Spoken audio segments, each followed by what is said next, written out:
Sir welcome to ప్రజా చైతన్యం sir. మీరు చాలా గతంలో సర్వేలు కూడా చాలా చేసున్నారు. 2019లో కూడా మీరు సర్వేస్ చెప్పారు జగన్మోహన్ రెడ్డి గారు గెలుస్తున్నారని. ఇప్పుడు కూడా మళ్ళీ తెరపైకి వచ్చారు, మళ్ళీ చెప్తున్నారు. అసలు ఎట్లా ఉంది గ్రౌండ్ లెవెల్ రియాలిటీస్ ఏంటి, ఫ్యాక్ట్స్ ఏంటి సార్? అసలు వీళ్ళు కూటమి చెప్పే అంత చండాలంగా అయితే ఏం లేదు. వాళ్ళేదో ఊరికే గ్లోబల్ ప్రచారం చేస్తున్నారు.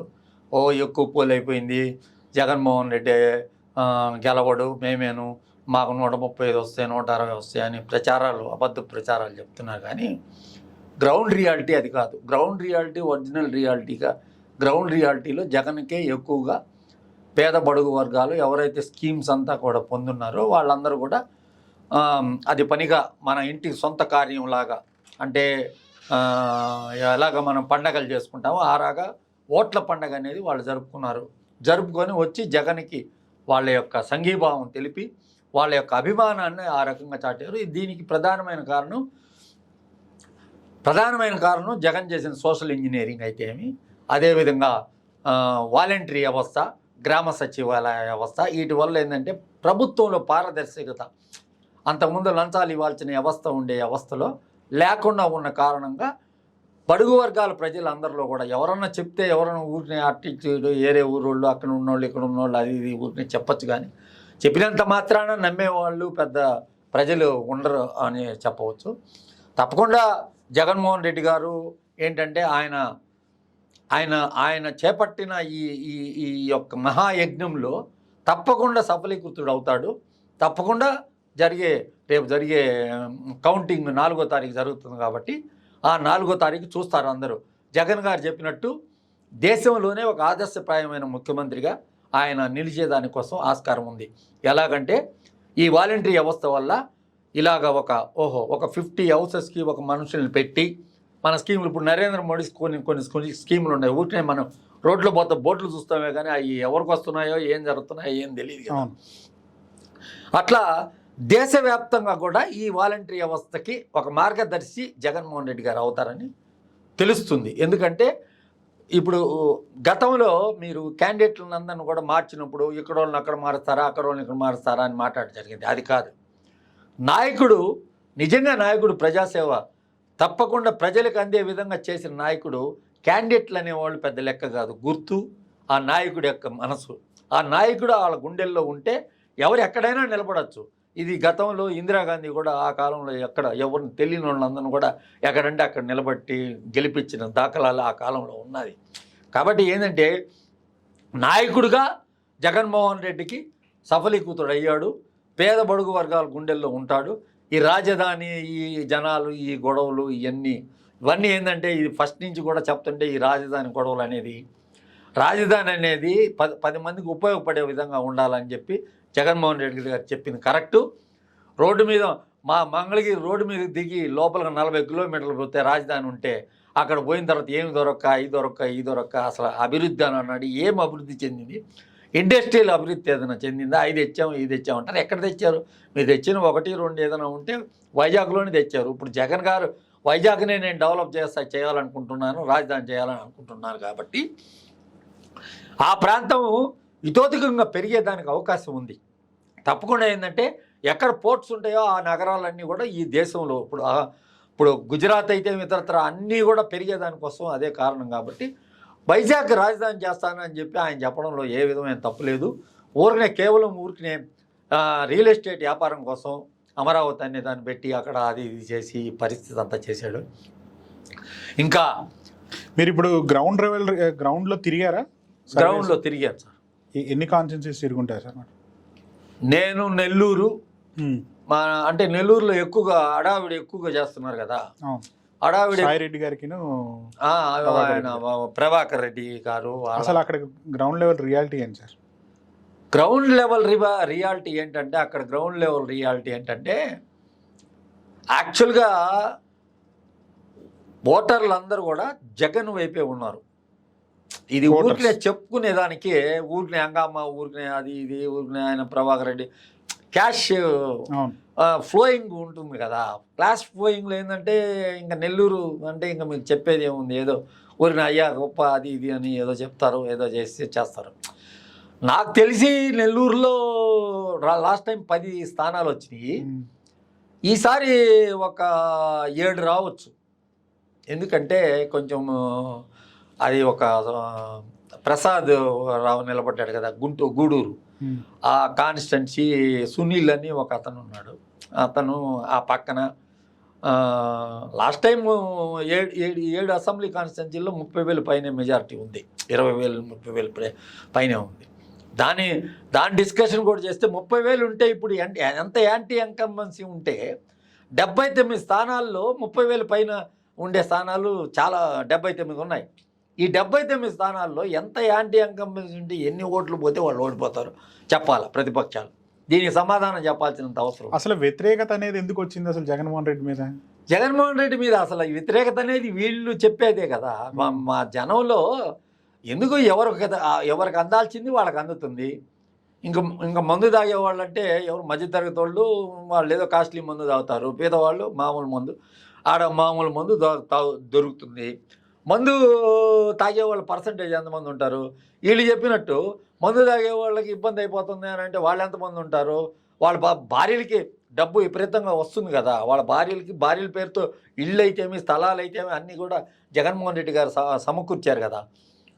అదంతా ఎవరు పెద్ద మందు రేట్లు వాటి మీద ఎవరు ఏం ఆర్గ్యూ చేయట్లేదు సార్. ఇవన్నీ ఊరికి కూటమి వస్తే మంచి మందు ఇస్తాం అని చెప్పి అదేమన్నా వర్కౌట్ అయిందంటారా? అది వర్కౌట్ కాలేదు. ఇది టైటిల్ ఇది ఉంది కదా, ఇది ల్యాండ్ టైటిల్ యాక్ట్, అది వర్కౌట్ కాలేదు. దాన్ని కూడా ఎవరు నమ్మరా.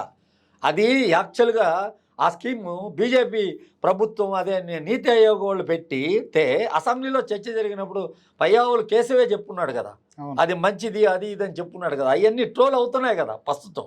వాళ్ళ పార్టీ వాళ్ళే దానికి సంఘీభావం తెలిపితే ఇప్పుడు కావాలని చెప్పి దాన్ని అడ్డం పెట్టుకొని మీ భూములన్నీ జగన్మోహన్ రెడ్డి లాక్కుంటారని గ్లోబల్ ప్రచారం చేసి ఇది 2019 నుంచి ఈ రకమైన ప్రచారమే జరుగుతుంది. తన పని తాను చేసుకున్నాడు, చేసుకుంటా వచ్చాడు. కాబట్టి ఏంటంటే తను అనుకున్నవన్నీ సాధించాడని చెప్పవచ్చు. దీంట్లో ఆయన సాధించింది ఏమి లేదు. ఆయన సాధించాడు కాబట్టి నేను మీకు ఇది చేశాను, నేను అనుకున్నది మీకు చేశాను, మీరు నాకు ఓటేయండి అని అడిగాడు. అడిగే దాంట్లో అర్హత ఉంది కాబట్టి అడిగాడు. కాబట్టి తప్పకుండా జగన్మోహన్ రెడ్డి గారు విజయం అనేది తప్పకుండా ఉంది. అది ఇప్పుడు నాకు తెలిసి ఏంటంటే నేనేమనుకుంటున్నానంటే అప్ టు ప్రకాశం జిల్లా వరకు 78 అసెంబ్లీ స్థానాలు కాన్స్టిట్యున్సీస్ ఉన్నాయి.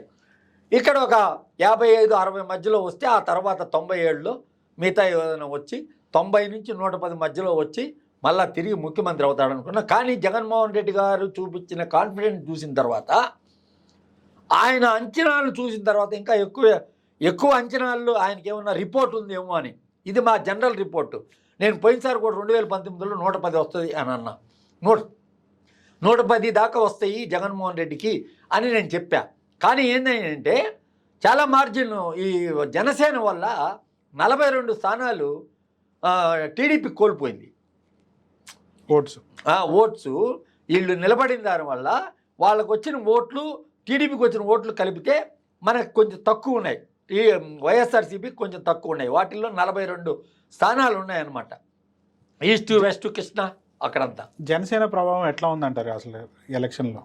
ఇప్పుడు జనసేన ప్రభావం ఎంతవరకు, పోయినసారి మనకి కాపులు ఒక కొంచెం శాతం వేస్తున్నారు మనకి ఓట్లు. కానీ ఈసారి వాళ్ళందరూ వేసారా లేదా అని చెప్పి మనం ఆలోచిస్తే వాళ్ళు వేసినా వేయకపోయినా కూడా మనకి ఓవరాల్గా వచ్చి 1,60,00,000 ఓట్లు పోలైనయండి. పోలైనవి ఒకవేళ ఏదన్నా పర్సంటేజ్ ఓట్లు తగ్గుండొచ్చు. ఓవరాల్గా మొత్తం పోలైన ఓట్లు 3,30,00,000. అవును, 3,30,00,000లో 1,60 వరకు మనకి పోలైంటాయి. 1,60 వరకు పోలైంటే తక్కువ ఉన్నా కూడా సీట్లు అనేవి ఎక్కువ వస్తాయి. మనకి వచ్చేదానికి ఛాన్స్ ఎక్కువ ఉంది. వైఎస్ఆర్సీపీకి సీట్లు ఎక్కువ వచ్చేదానికి ఛాన్స్ అక్కడే ఉంది. ఈ అంకెల గారెడి అంటే ఇదే అంటారు కదా, అంకెల గారెడి లాగా మనం ఆలోచిస్తే తక్కువ మార్జిన్లో అయినా కానీ ఎక్కువ సీట్లు వచ్చే అవకాశం ఎక్కువ ఉంది అంటున్నారు. ఎక్కువ సీట్లు వచ్చే అవకాశం ఉంది. అది నేను అంతా వర్కౌట్ చేశాను, మొత్తం కూర్చొని చూశాను. ఇప్పుడు కాపులు వేసిన ఓట్లు మనం 10% తీసుకున్నాం. మనకి వేయలేదయ్యా వాళ్ళు ఓట్లు అనుకో, మనం 10% తీసుకున్నాం కాపులు ఓట్లు. కొంతమంది మన పార్టీలో కాపులు ఎవరన్నా నిలబడి ఉంటే వాళ్ళకి వేస్తారు కదా క్రాస్ చేసి, అలా వేసాం. ముస్లిం ఓట్లు ఉన్నాయనుకో 80% తీసుకున్నాం, ఖచ్చితంగా 80% మనకే పడుతుంది. రెడ్డి ఓట్లు 80% తీసుకున్నాం, కమ్మ వాళ్ళ ఓట్లు 10% తీసుకున్నాం, 10% తీసుకున్నాం. అంటే వాళ్ళు 19 లక్షల మంది ఉంటే 1,90,000. ఎందుకంటే కేసీ నాని, పేర్నినా, అదే మన కొడాలి నాని వీళ్ళందరూ ఉన్నారు కాబట్టి వాళ్ళ కోసం కొంతమంది వేసేవాళ్ళు ఉంటారు కాబట్టి ఎక్కడన్నా ఉంటారు కాబట్టి అలాగా కొంచెం సంఖ్యాపరంగా అలా తీసుకుంటా వస్తే ఓవరాల్గా లోయర్ క్యాస్ట్ ఏదైతే ఉందో మాదిగా ఇతరత్ర వాళ్ళల్లో ఉన్న వాళ్ళు 61 లక్షల మంది వాళ్ళు ఉన్నారు. వాళ్ళ పోలింగ్ ప్రకారం ఏంటంటే వాళ్ళు మనకి 60% వేస్తే 40 లక్షల దాకా వాళ్ళ ఓట్లు పడతాయి. వాళ్ళు మనకి 60% వేసారు అనుకుందామండి, లేదండి డబ్బులు ఇచ్చారు కదా తృప్తిగా ఏదన్నా 40% అట్టు వేసుకుందాం అనుకున్నారనుకోండి, పడిన 80%లో అనుకున్నారనుకోండి, వాళ్ళు వేస్తే కూడా 40 లక్షల దాకా వాళ్ళవి వస్తున్నాయి. ఇతరత్ర గౌళ్ళు 50%, గౌళ్ళు 20 లక్షల మంది దాకా ఉన్నారండి, వాళ్ళల్లో 50%, యాదవుల్లో 50%, యాదవాస్లో. కానీ సోషల్ ఇంజనీరింగ్ చేసిన తర్వాత బీసీ ఏదైతే కమ్యూనిటీస్ ఉన్నాయో అవి బాగా వైసీపీ వైపు బాగా తిరిగినాయి సోషల్ ఇంజనీరింగ్ వల్ల అంటున్నారు కదా. అంటే వీళ్ళ అడావిడి వాళ్ళకి వేసేసారనే ఫీలింగ్ చూపిస్తున్నారు. కానీ లాస్ట్ టైం ఆల్సో వాళ్ళు 50-50 వేస్తున్నారు. ఈసారి కొంచెం పెరగాల వాళ్ళ ఓట్ల శాతం. అవును, జగన్ గారు చేసిన ప్రతి శాఖకి ఒక అధ్యక్షులు నియమించి యాదవ్కి ఒక అసోసియేషన్, కుమ్మరోళ్ళకి ఒక కార్పొరేషను, వాళ్ళకి ఒక కార్పొరేషన్, వాళ్ళకి ఏదో సమ్ బెనిఫిట్స్ ఎక్కువ చేసి 33 కులాలని ఆయన చేయడం జరిగింది కదా. చేయడం జరిగింది కాబట్టి 33 కులాలను ఆయన గుర్తించడం జరిగింది. ఇన్ని సంవత్సరాలు అంతా వాళ్ళందరినీ ఏదో బీసీలేనో ఏదో అని అట్లా నెడుతున్నారు. గౌడులకి ఒక సంఘం అట్లా పెట్టి గుర్తించాడు కాబట్టి మనం ఓన్లీ 50% తీసుకున్నాం వాళ్ళ ఓట్లలో. 50% ఖచ్చితంగా పడి ఉంటాయి అనే ఒక ఉద్దేశంతో ఇప్పుడు జగన్ గారు మీరు చెప్పే సోషల్ ఇంజనీరింగ్ అని పనిచేసింది అనుకో, ఆయన చెప్పే ఫిగర్ ఖచ్చితంగా రావచ్చు, అవకాశం ఉంది. చరిత్ర అనేది సృష్టించవచ్చు, దానికి అవకాశం ఖచ్చితంగా ఉంటుంది. ఇప్పుడు మన లెక్క ప్రకారం ఏంటంటే మనం లీస్ట్ ఫిగర్స్ వేసుకుంటే మనకు ఒక ఆత్మ సంతోషం అనేది. ఎందుకంటే తక్కువ వేసుకుంటే ఇప్పుడు మనం ఏం వేసుకుంటున్నాము, 1,60,00,000 ఓట్లతో దాదాపు 90 నుంచి 110 సీట్ల మధ్య వస్తాయి అని అంటున్నాం. మనకి ఎక్కువ రావచ్చు, రాయలసీమలో కొంచెం ఎక్కువ ఓట్లు రావచ్చు, కొన్ని ప్రాంతాల్లో రావచ్చు, కర్నూలు అక్కడంతా రావచ్చు, కడప అక్కడంతా ఎక్కువ మెజార్టీ రావచ్చు. వచ్చినప్పటికీ తక్కువ వచ్చే కొన్ని ఉంటాయి కదా, ఈ టైట్ ఫైట్లో తక్కువ వచ్చే కొన్ని ఉంటాయి కదా. తక్కువ వచ్చినా ఓడిపోయే దిశగా మాత్రం 79 స్థానాలు మాత్రం ఖచ్చితంగా వైసీపీకి కంచుకోట. 79 స్థానాలు అనేవి ఖచ్చితంగా ఉన్నాయి. ఇంకా మిగతా అనేవి ఎన్నైనా రావచ్చు. అంటే మీరు ఇంకొక ఆల్మోస్ట్ ఒక 7-8 ఒకటి 9 సీట్లు వస్తే చాలు జగన్మోహన్ రెడ్డి సీఎం అవుతారా అంటున్నారు. అంతేనా? 9 సీట్లు ఈజీగా వస్తాయి.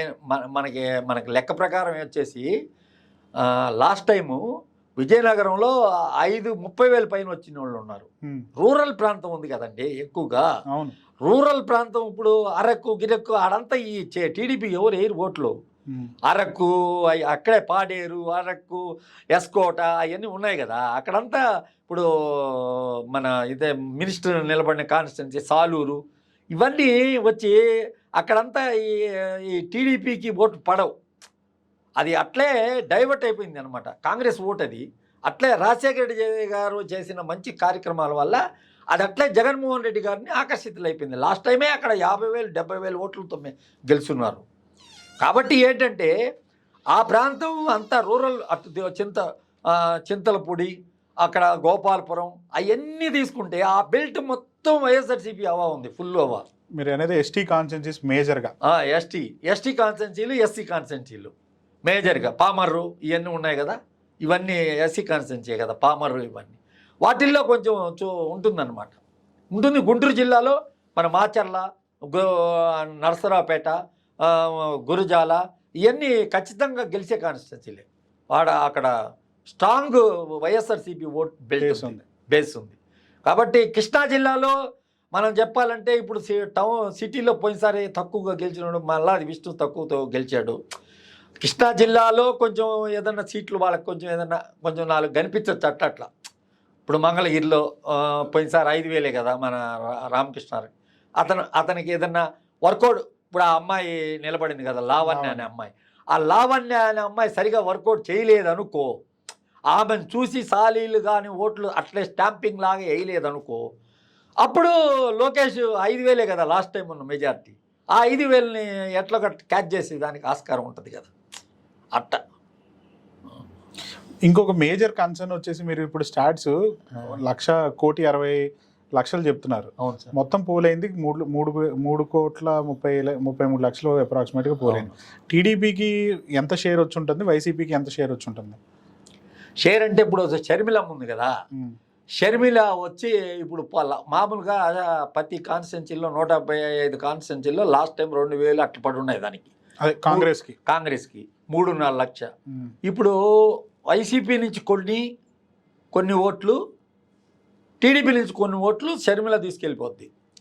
ఎంత శాతంలో తీసుకెళ్ళచ్చు సార్? ఎంత శాతం? ఒక 2,000 తీసుకుపోద్దేమో కాన్స్టిట్యున్సీకి, అంతకంటే ఏం అది ఎవరికి డ్యామేజ్? వీళ్ళు ఇంత మార్జిన్లో ఉన్నారు కాబట్టి వాళ్ళకే దగ్గరికి ఉండే పోతాయి. టీడీపీకి దగ్గరగా ఉంటాయి కదా, 1,000-2,000 మెజార్టీ గెలిచే వాళ్ళకి కొంచెం ఇబ్బంది. బేసిక్గా వైసీపీకి ఉన్న వ్యతిరేకత ఓట్లు కాంగ్రెస్కి పడి ఉండొచ్చా? కాంగ్రెస్కి పడి ఉండొచ్చు, తప్పకుండా పడి ఉండొచ్చు. ఏ అయితే టీడీపీకి పడాల్సినాయో అవి నోటాకు కూడా పడి ఉండొచ్చు, నోటాకు కూడా వేస్తారనమాట. ఇప్పుడు వాళ్ళు ఊరికనే చెప్తున్నారు కదా, ఆ ఊళ్ళ నుంచి 10 లక్షల మంది వచ్చేసారు మా కోసం క్యాంపెయిన్ చేశారని. వైసీపీ వాళ్ళు రాలేదా? వాళ్ళు కూడా వచ్చారు కదా. నాకు తెలిసి ఎంతమంది వచ్చారు, చెన్నై నుంచి బస్సులు వేసుకొని క్యాండిడేట్లు ఆత్మకూరు, ఆ కనిగిరి అక్కడికి తెచ్చుకున్నారు జనాల్ని. మధుసూదన్ యాదవ్ అనే అతని కోసం ఓట్లు వేసేదానికి వచ్చారు. ఏది ఎస్సీలు వాళ్ళంతా వచ్చారు, చౌదరులు వచ్చి ఉండొచ్చు, రెడ్లు కూడా వచ్చుంటారు కదా, వచ్చుంటారు. కానీ వాళ్ళు అసలు మేము వచ్చిందే ఓట్లేసి టీడీపీని గెలిపించడానికి అంటున్నారు కదా సార్. మరి ఎవరు? టీడీపీ అట్లా అది ప్రచారం చేస్తుంది కదా. ప్రచారం సార్, వాళ్ళు ఉండరా? వీళ్ళు కూడా క్యాంపెయిన్ చేస్తున్నారు కదా. వైసీపీకి కూడా బెంగళూరు నుంచి వచ్చిన వాళ్ళంతా క్యాంపెయిన్ చేశారు కదా సార్. అక్కడంతా ధర్మవరంలో అక్కడంతా చేస్తున్నారు కదా. ఈ 2.5 లక్షల మంది ఎన్ఆర్ఐలు వచ్చారంటారు. ఎన్ఆర్ఐలు వైసీపీ వాళ్ళు కూడా వచ్చుండరా? వాళ్ళు ఎంతమంది వేస్తే ఏం ప్రయోజనం సార్? వాళ్ళు ఏముంటుంది ఉపయోగం? ఎంత శాతం? అది ఎంత శాతం? ఫైనల్గా మీ నెంబర్ ఏముండబోతుంది సార్? మీరు ఫైనల్ కంక్లూజన్ చేసే ముందు నెంబర్ ఎక్కడి వరకు ఉండొచ్చు? జగన్మోహన్ రెడ్డి ముఖ్యమంత్రి కావడం ఖాయమండి, 100% ఖాయము. అంకిల్ అంటారా? ఇప్పుడు ఆయనకి మేము 90 నుంచి 110 వరకు రావచ్చు అని చెప్తున్నాము.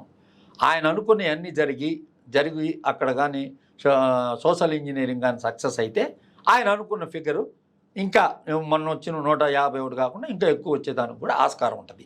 ఇదైతే ఇప్పుడు మనం చాలా లీస్ట్ ఫిగర్స్ వేసుకొని చాలా లీస్ట్గా ఈ పోలింగ్ శాతాన్ని పోలింగ్ ఎక్కువైపోయింది, 82.5% అయిపోయింది, 5% అయిపోయింది అంటే మీరు ఇప్పుడు లీస్ట్లో వేసానని చెప్తున్నారు కదా. అవును. ఆ పర్సంటేజ్ ఎంతో చెప్పగలుగుతారా? ఏది ఓటింగ్ పర్సంటేజ్? వైసీపీకి ఎంత వచ్చింది, టీడీపీకి ఎంత వచ్చింది పర్సంటేజ్? ఇప్పుడు కాపులు బలిజీలు 67 అంటే 53, 80%. మనకు 6 లక్షలు అట్లా వేసాను. SC ST Madiga 61, 25, 40. ఇవన్నీ యాడ్ చేస్తే ఎంత పర్సెంటేజ్ వచ్చి ఉండొచ్చు సార్?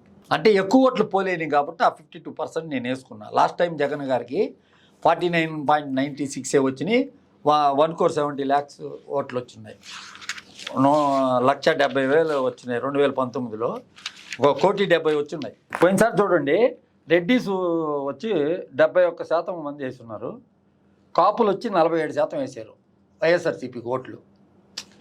అదేవిధంగా ముస్లింలు వైఎస్ఆర్సీపీకి 57% వేసారు, పెరిగింది. అదే నేను చెప్పింది. మాల 62.45 వేశారు, మాల మాదిగా అందరు కలిపి. ఇది వైఎస్ఆర్సీపీకి మాల వచ్చి 62.45, మాదిగా 56, యాదవ 49, బెస్తోళ్ళు 50% వేసారు. ఇప్పుడు బెస్తోళ్ళు వీళ్ళందరూ పెరుగుతారు కదా సార్. బెస్తోళ్ళు అంటే వాళ్ళే ఈ మత్స్యకారులు.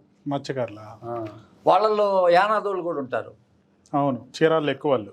అదే మా కోవూరులో వాళ్ళు స్ట్రాంగెస్ట్ ఓటర్స్. రెడ్డీసు యానాదోళ్ళు ఎక్కువ ఉంటారు. కోవూరు ఇప్పుడు ప్రశాంతి ఉంది కదా, ఆ constituency. Right sir, thank you.